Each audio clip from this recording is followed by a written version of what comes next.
Alex, we just talked to Ronald, and he says he's feeling great and everything. Can you kind of just update us where he's at? Because he told us he was cutting. There's some things I don't think he quite understood. Can you kind of give us? Yeah, no, he's doing great. I mean, you guys are going to see him. We don't plan on him appearing in any games during this Grapefruit League season, but you'll see him shagging. You'll see him probably DHing on backfields and things like that. And I think once we get to the end of camp, we'll have a better idea on a time frame. But the big thing for us is just making sure when he's back, he's full go, and he's back to the elite player he's always been. He said he's running at about 90-95%. When will he start doing like cutting and that kind of thing? You know, I don't have exact date for you right now. I think just in my view, knowing he's not making it in the opening day roster, we're sitting here in the middle of February. That's 6 weeks from now, right? So that's far enough away that my focus will be once we get to the end of camp, you know, what do they feel like? When does he start a rehab assignment and so on, start planning ahead with the roster. But, you know, look, from our standpoint, I'm focused on how are we getting to 26, what's it going to look like, and once we get to the end, we'll have an idea when we think he could be back, and that'll impact some of the decision making. Do you like what he's said about planning to take it easy on the bases this year? Does it feel like that message? Yeah, knowing Ronald, he's saying that now, but he's so competitive, and once he gets out on the field, you know, and even the last time he came back, he ran really well.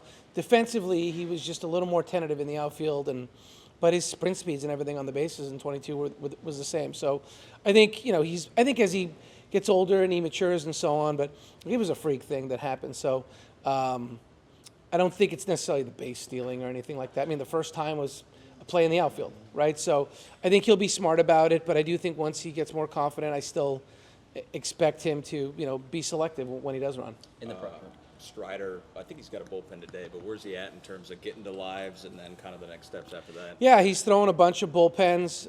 Again, we're not putting any timelines on it. Again, we think there's a good chance he'll pitch in a spring training game before we leave, but you know, we're not locked into that. But he's doing well. He's throwing bullpens. He looks good.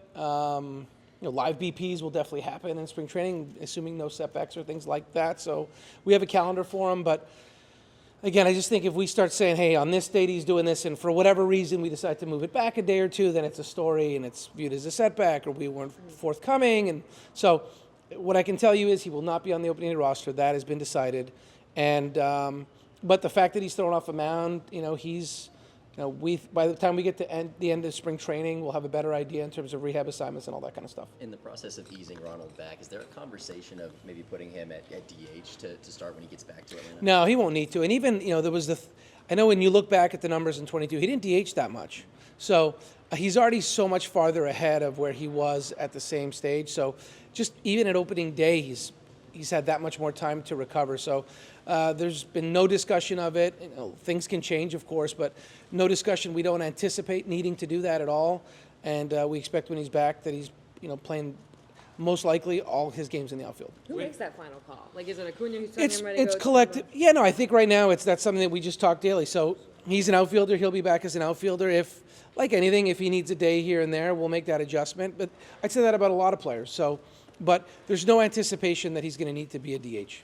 Alex, with him coming back from, you know, obviously major surgery, but also knowing that he has been an elite player, is there kind of a gray area of what you kind of can expect or hope from out of him in terms of performance? Yeah, I mean, I think just based off the last time, I think his floor is what he did last time. And I feel that much better that he'll be better than that just because of the way the rehab's gone. The fact that he's going through this a second time, he has much more knowledge and familiarity and just experience of having gone through it. The fact that we're going to give him that much more time, we think should only be good for him and his performance. So I don't want to I don't want to make any predictions in terms of numbers and so on, but I think his floor is what he did last time, with ceiling clearly well beyond that. There's always a lot of talk this offseason when you look at what some other teams have spent in the National League compared to what you guys have spent. So how can you kind of explain to fans that you guys are still just as good, if not better, not spending them? Yeah, I mean, look, I think the biggest difference is we've spent a lot on our own players, right? So we've made a lot of commitment. I haven't looked at it in the last few years. So, but I think we have the most probably long-term contracts of the majority of teams. If you start looking around the roster, not necessarily in the rotation, but we have long-term contracts all over the place. So even still, we didn't have that many holes. Now we've lost free agents, no doubt about it. But we have some people we're going to give opportunities to. You know, Strider and Fried are not the same, but we lost Strider for last year. We had the best ERA in the game, and we lost Fried now, but Strider comes back. We lose Charlie Morton. Can Grant Holmes take that opportunity and be that guy? We think he's certainly got a chance to do that. From an offensive standpoint, we lost Ronald, and you know, we think getting him back is going to be big as well. So Joe Jimenez is the one loss that we haven't been able to account for. We're hoping guys like Daysbel Hernandez can certainly take a step, but we'll see how with the other guys we have in camp. So we won 89 games a year ago with a lot of things going wrong. And look, the other thing is with the position players we have, a lot of them had for their careers down years. Really, other than Ozuna, everyone took a bit of a step back. So they're still young, they're still elite, talented players. There's upside for them to be better than that. So we explored all kinds of things, signings, trades, things like that. But again, we have our payroll's in the top 10. We have a lot of commitments already, and we're going to be much more selective in things that we do. Alex, there's questions about the 3 starters, as good as they are if they're healthy, given their track records and the innings limits, limited innings, some of them have pitched recently. And then obviously you mentioned Jimenez. Was the luxury tax, you mentioned it wouldn't be an impediment, but was it an impediment? Because you could have used, obviously, another starter or a setup guy. And you guys didn't. Yeah, and I think so. We looked at doing some things in the starting rotation, but look, you can look at everything, right? And we could talk about anyone. Right now, we were going to go into the season locking in, preparing to have 4 spots locked in: Schwellenbach, Lopez, Sale, Strider. I mean, if you have 7 guys and all of a sudden they happen to be ready opening day, what are you doing with the other 2, right? So that's just reality. You can't, we can't bank on guys getting hurt or missing the season or things like that. So you really only had 1 opening in the rotation because those 4 spots were going to be locked in one way or the other. So everything we looked at was who do we think will be significantly better than what we think Grant Holmes might be. And look, I mentioned him because of the way he pitched last year for us and so on. He'd be the front runner for that spot. And again, I'm talking about Strider being back sooner rather than later. You know, we don't expect him to miss a good chunk of time. So we looked at things, and there were some guys we thought would be an upgrade, and Grant could go to the bullpen. But look, we think Grant's got significant upside. You know, he's got a plus curveball, plus slider, throws strikes. And we'll find out. I know it's just talk right now, but you know, we need to take some shots on some young guys. And sometimes we're right, sometimes we're not. But you know, that's what's allowed us to keep this going and to be able to sustain. And you know, we won the World Series in 21.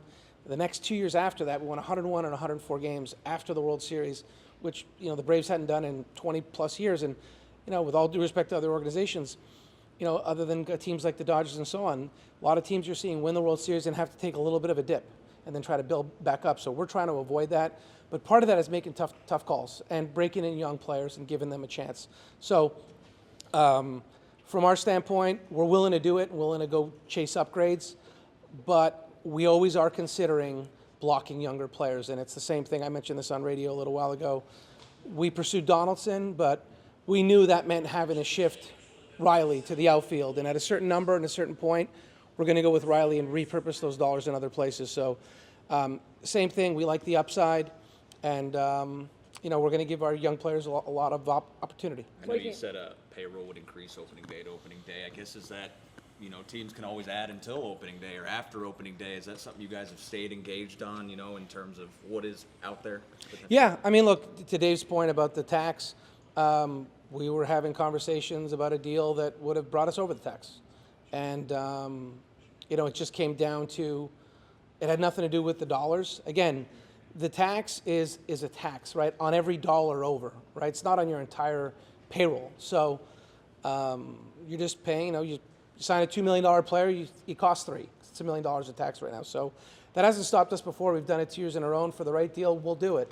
But again, it was a deal that would have been a longer-term deal, and that could be trade or free agency. But what stopped us was more the out years, 26, 27, and so on, how the payroll looks, who we're blocking, how would we be impacted.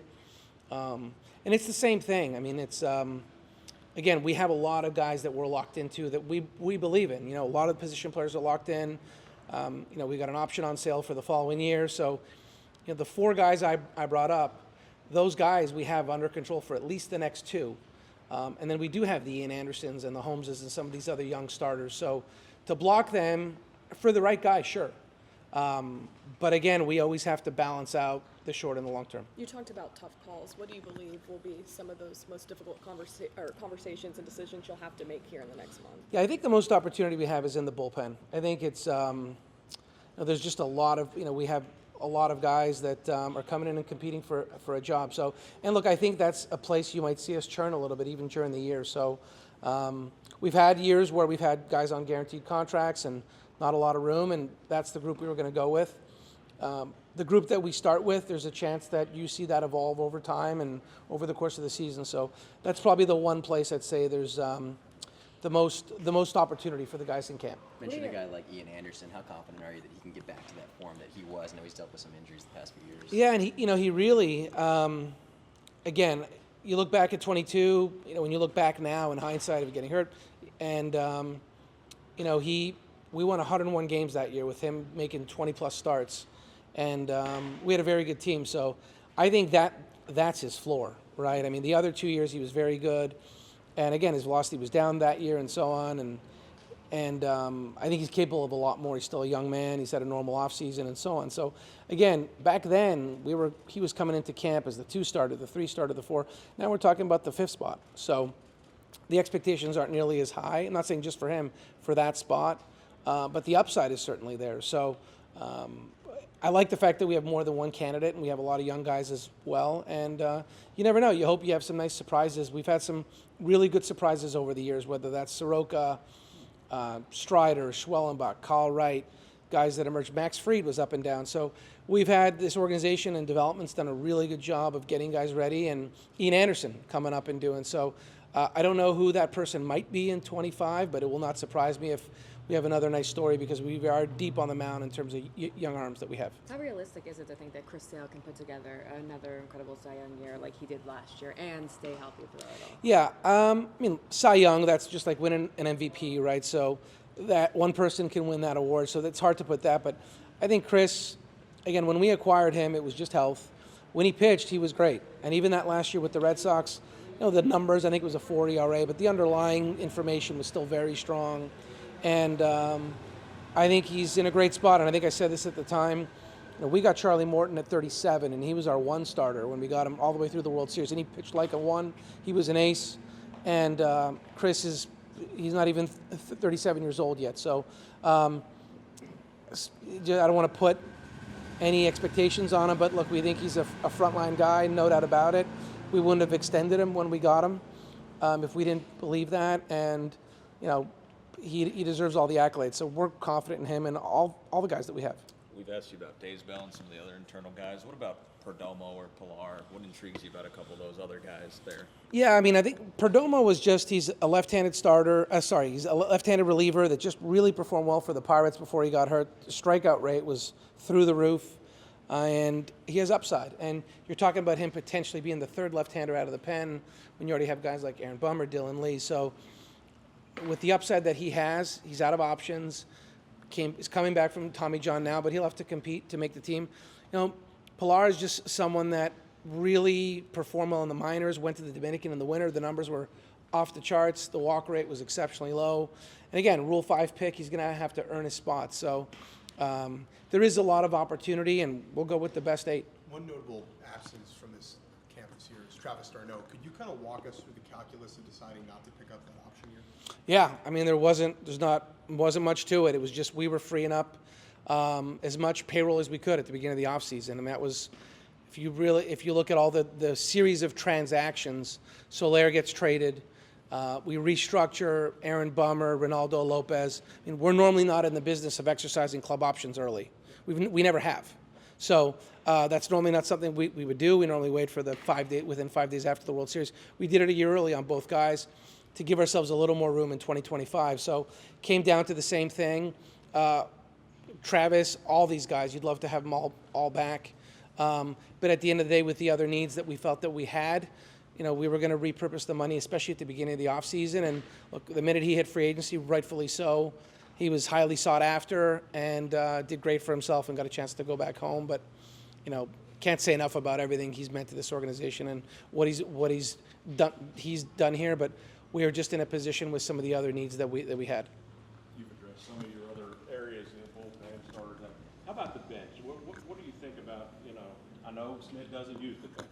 Yep. But when you look at what you have in the infield or outfield, maybe you don't need them on a, once every week basis, but what if somebody gets hurt? Yeah, and look, it's been a challenge we've had since I've been here. We love the fact that we have guys that play every day. Even Jurickson Profar, 158 games played. I mean, that for us that pops off the page for this organization. There's a mentality that comes with that. There's a reliability, and so on. And look, Austin Riley's been durable as well. He gets hit in the hand, so that's a freak thing. Matt Olson's got 400 plus games or more at that position right now. So. You can't plan for all of it. We're aware of it, but part of by design, going after durable players is, knowing from a philosophical standpoint how we do things. You're not going to be able to go sign guys to be on the bench and sell them on a platoon and so on, because that's likely not going to be the case. We don't have any of those right now. So, what we've really paid attention to is guys that are great in the clubhouse, guys that accept their role. Guys that can cover you at both spots. So you see a guy like Eli White last year, we had him working out in the infield, and he'll spend the majority of his time in camp this year. He's out of options as an infielder. We know he can play Gold Glove center field. He's got a great arm. He's a great outfielder. How viable is he in the infield? He played infield in college and so on. But let's get more of a read on that. A guy like Luke Williams, the same way, can really run, play everywhere. We're likely not hitting for too many guys on this team. So, I don't want to speak for Snip, but the bench role, assuming health, is coming in late, maybe coming to try to steal a base, giving a guy a day. And look, if someone goes on the IL for 2 weeks or more, that's when you start to take a look at the depth, and that's where you probably would look more towards Gwinnett. Some of the players were asked about the World Series or bust statements from last year, and none of them wanted anything to do with this year. I'm curious what that says or means in that they're kind of let's let our play kind of speak for themselves, I guess. Yeah, I think it's always been that way. I think maybe 2 or 3 guys talked about it last year, which again, we got 26 guys in that clubhouse. They all have their own opinions. They all care. They all work hard. I think you just have to be yourself, and people believe, no doubt about it. But, some people want to express it. Some don't, just want to go about their business. I don't think there's any right or wrong way to do it. So, and I've been here, this is going on year 8 for me. And look, we have a team that's very capable of 1, winning the division, and 2, winning the World Series. So, but I think there's half the league that could probably say that as well. So it's a long season, and I know these are all the cliches, but things are going to change so much. I know we all come in here, we're optimistic and so on, but I can't even tell you what we discussed last spring, right? And you think about the different waves month after month during the season, how rosters change, trades, injuries, acquisitions, and so on, and performances. So you come in, the attitude, and knowing we got a lot of work to do.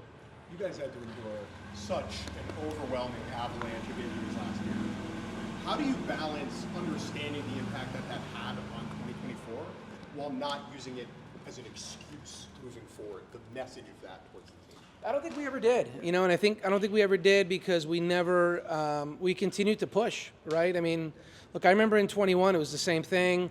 It already started just before the trade deadline. It was just before the All-Star break, I'm sorry. Yeah. I started getting inquiries, start reading things, but people ask me, are you going to sell? Are you trading Will Smith? Are you trading Charlie Morton? Are you going to tear it down? You started to hearing, and that was why we felt it was so important to make an acquisition during the deadline. We got Jock Peterson because I was telling everybody on record, off record, hey, we're not pulling the plug here. No one was believing me. I get it, GM speak and so on, but I mean, it wasn't working. No one believed what I said. So I'm like, okay, well, we need to go out and make some acquisitions and show everybody we're buying, we're not selling, and I don't think at any point in time we ever contemplated using it as an excuse or look, this is the year it's not going to come together. We went out and did some things at the trade deadline. We added salary, and we were going to push, and we kept guys are getting released, and we're adding them, and we never stopped trying to acquire players, trying to make guys better. I mean, we're acquiring Kevin Biggio in the middle of September, so we were going to push, and look, we felt like with our rotation, if we got in, anything can happen. You pitch well, and we had the upside from an offensive standpoint as well. Granted, a lot of guys were hurt. If you pitch, you definitely have a chance to make a run. So I don't, unless it's really obvious that we're 20 games out or something, I don't see us ever looking to make excuses or things like that. No one cares, and you're expected to win. One way or the other. If people want to make excuses for you, fine, but I don't think it flies. I've never believed in that. Alex, does you and as the multiple trades you guys have done with the Angels, is that a reflection of your friendship with Perry? Because you could almost look at it and say they're not likely to trade with each other because they know each other too well. Yeah, But you guys seem to go the other way. I'm trying to think of the trades. Nothing big. Yeah, look, Iglesias, that was at the deadline. That was moving a contract. Soler was moving a contract. Guys that are DFA'd and things like that. A lot of times DFA players are getting moved for cash considerations, right? So in that respect, all things being equal, you'd probably rather move a guy out of the league to the AL or the NL, right? So, but look, I've made deals with a lot of GMs. I made a bunch of deals with Oakland when I was in Toronto. Had some transaction with the Giants. So I think you have relationships across the league, no matter what. Dana, I know well with the Astros, talked to him about all kinds of things. So, trades and things like that. It doesn't mean you're going to get things done. So we haven't made necessarily big, significant deals. They were, when you look back at them, DFA player or moving a contract, those are pretty clean, straight deals. And it's more of a binary thing. Are you doing it or not? Do you give them any crap about having half your coaching staff over there now? Look, that's the one. Those aren't trades. And, I remember my kids telling me when Wash and Eli went over there, and they said, why, Dad, why are you letting them, go there? Why are you giving permission? They're under contract. And, it's the right thing to do, obviously. But, the analogy I used with them was I said, look, when I was in LA, I was under contract, I think, for 2 more years with them. And I said, look, when I was with the Dodgers, when the Braves called for permission, they could have said no.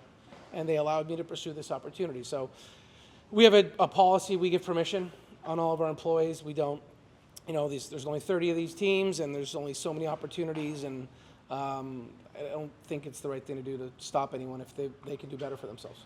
Other than Acuna, Strider, look, the guys we know, any health stuff to No, surprises?